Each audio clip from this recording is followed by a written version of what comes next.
Welcome to Global Ocean TV, brought to you by the TerraMar Project. I'm today's host, Rob Foos. Here are the headlines. IEA. Fossil fuel companies risk billions by not taking climate change seriously. Fatih Birol, who will take the top job at the IEA in September and is one of the world's most influential voices on energy, said the following at a major climate science conference in Paris. We see some moves from energy companies in the direction of sustainable development. However, it is not at the level you would like to see.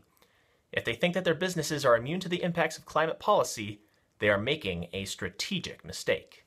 Nurseries are bringing coral reefs back to life. Rather than sit idly by and watch coral reefs die near his home in the Florida Keys, Ken Niedermeyer decided to do something about it. He created a nonprofit conservation organization called the Coral Restoration Foundation, which aims to bring coral reefs back from the brink of death by employing a technique Niedermeyer pioneered, reproducing disappearing species of coral in underwater nurseries, and then replanting them in the dying reefs. The sudden onset of the Greenland melt season.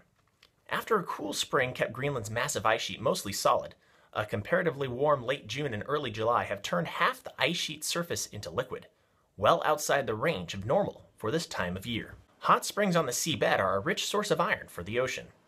Metals, such as iron and manganese, spewed from hydrothermal vents on the seabed were thought to quickly react and form particles that would either clump together or stick to other things, causing them to sink to the seafloor close to the source. But new research proves that the metals remain dissolved and follow deep sea currents to provide a major source of iron to the world's oceans. The sea around us. In this episode of World Ocean Radio, host Peter Neal will discuss the initial phases of the Rachel Carson Jacques Cousteau legacy, and will argue that if the second phase of that legacy was the definition of questions, then the future of the world ocean will depend on the next phase, the application and invention of answers. Check out these stories in the Daily Catch and tune back in tomorrow for the best ocean, river, and lake news from around the world. Thank you. Did you enjoy this broadcast from Global Ocean TV? Stay up to date with the latest ocean, river, and lake news by subscribing to our YouTube channel.